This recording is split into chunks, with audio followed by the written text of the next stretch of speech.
Andy. And then we come to Talk Sport and then Bob. Thanks, Andy Bell, 5 News. I'm afraid, to return to what Laura was saying, I have to agree with her, which was myself and various other journalists have asked the Prime Minister over the last couple of years if he had any regrets about the way he'd regulated the city. And as far as I can tell, this is the first time he has said, yes, we got things wrong.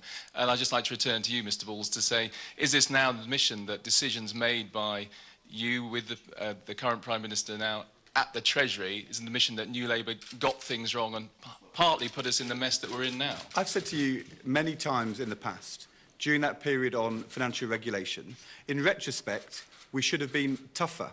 There is no doubt about that. It was also the case that during that time, all the pressure from parts of the media, the Conservative Party and the City was to be less tough. But of course, in retrospect, all governments around the world. But if you want to know what a big mistake would be to cut £6 billion this year and to lay off 38,000 staff in our schools. That would be the thing which would set the recovery back. Thank you very much. Talk Sport. Here we are. You're just there. You're just there. Thank you very much, Lord Mandelson. Sean Dilley from UTV Media and Talk Sport Radio. First question might work better for when my colleague Andrew Neil does the debates, the health debate on the Daily Politics on the 28th. But I will just ask very quickly on... Nice trailer, thank you very much. It is a nice trailer. I don't work for the BBC, though, so I'm just being kind, really.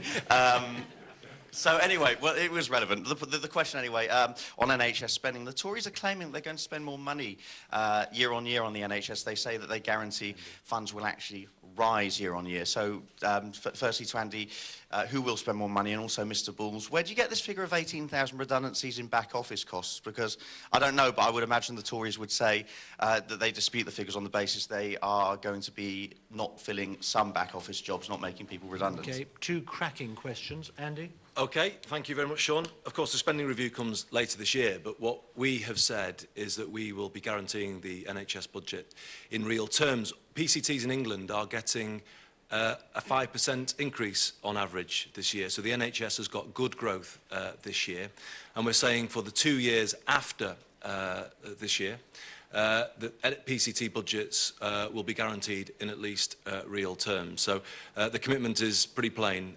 We are protecting and guaranteeing the NHS front line. There will be no cuts to the front line. I think that's a pretty similar position to the Conservatives. Who's spending more, sir, do you think? Well, the spending review comes later this year, and I can't preempt that. Okay, Ed, second question. The position is that 78% of school budgets are staff, and if they've got to find immediate cuts on the scale that Michael Gove has been asked to find for the Conservatives, then it will have to be staff who take the hit, because it's impossible to find any further savings that fast. We estimate that works out at about 14,000 teachers, over 12,000 teaching assistant support staff, and then over 11,000 other admin workers in school. That's where the 38,000 comes from. That could either be, if schools are planning to recruit this year, they will cancel those recruitments.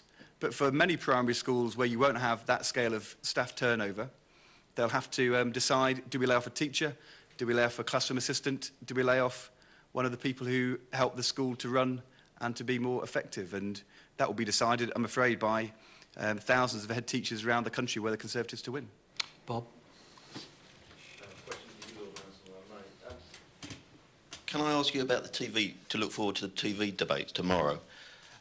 What do you think is the greatest risk to Mr. Brown from these debates, and what is the one piece of advice you're giving him ahead of them?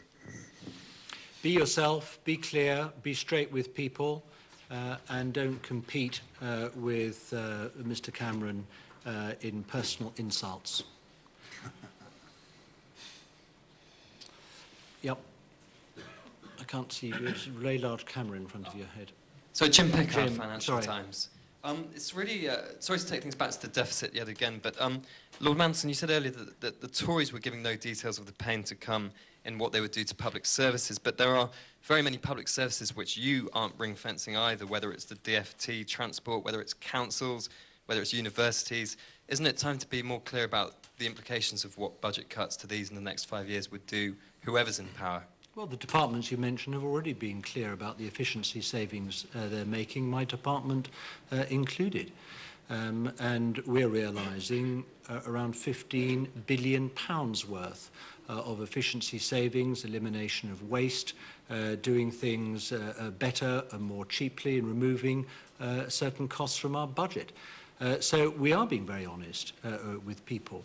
But how the departmental spending is organised and allocated will be judged and decided in the light of what happens to the economy during the course of this year and the early part of next. The next spending review period begins in 2011, not 2010, but you can be sure that I will be making a strong argument for my departmental expenditure, as others will be for theirs, but equally we recognise that costs have to be eliminated, savings have to be made, public expenditure needs to come down, and that means including lower priority programmes will also be affected. We couldn't be clearer than that.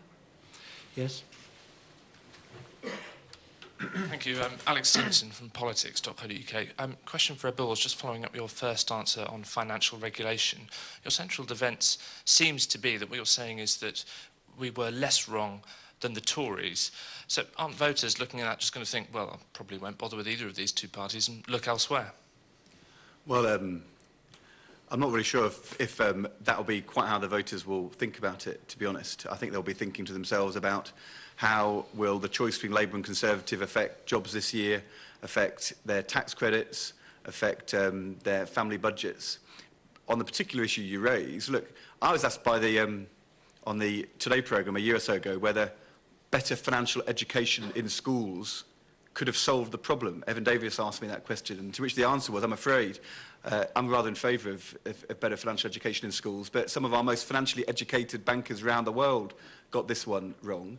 And a risk-based approach to regulation is the right way to go, which means that you are light touch where the risks are low, but you're very tough where the risks are high. In retrospect, regulators, bankers, and governments around the world underestimated quite how severe those risks of contagion were when you had securitized lending based upon packages of assets in other parts of the world which were not actually worth the money people thought they were worth. So in retrospect, everybody got wrong the nature of that risk. And in a risk-based regulation, if the bankers and the regulators get that wrong, then there's a consequence. But I don't think that was particularly a British problem at all. That was a worldwide problem. Okay.